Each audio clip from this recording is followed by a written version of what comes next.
राजा तनी एक पंडित बोलावा साहित्या विचार साहित्या विचार राजा तनी एक पंडित बोलावा साहित्या विचार साहित्या विचार राजा तनी एक पंडित बोलता साहित्या विचार साहित्या विचार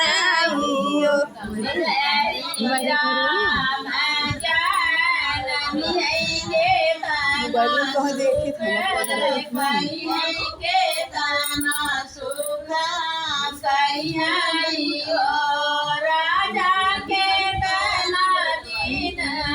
गोरी रही नहीं कामन फला कामन फला राजा के तना दिन हो से रही कामन फल खाई कामन फल खाई राजा के तना दिन रही कामन फल खाई कामन फल खाई राजा के तना दिन रही कामन फल खाई कामन फल खाई राम जनम फल फल रानी बराई बाई से राम रही नहीं बने में चला जई नहीं बने के चला जई रानी बराई बाई से राम रही नहीं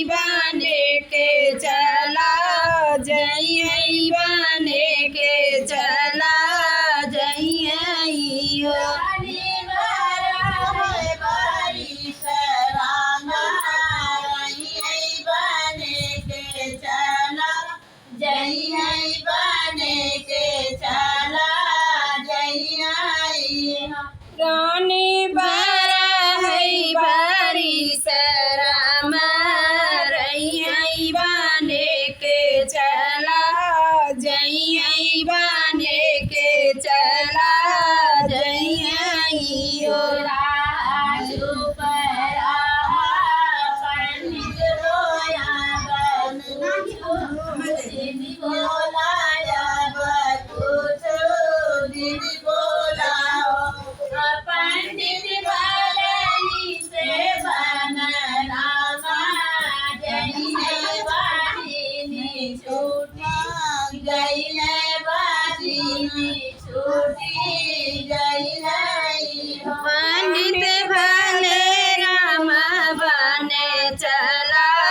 जई बाजनिया नमवा छूटी गई बाजनिया नमवा छूटी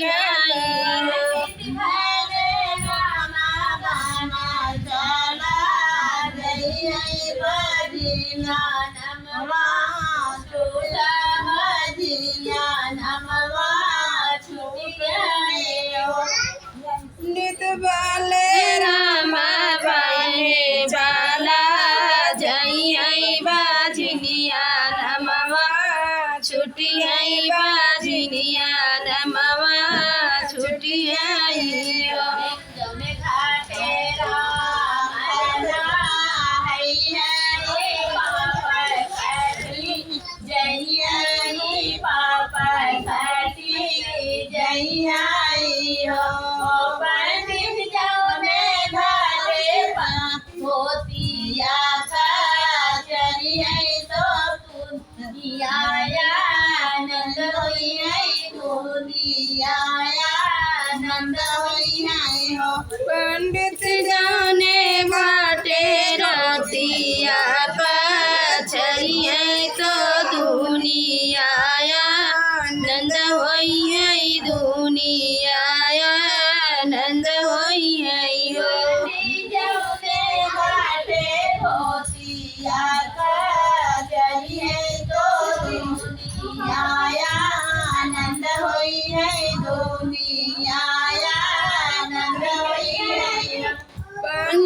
जाने घाटे धोतिया पछरिया तो दुनिया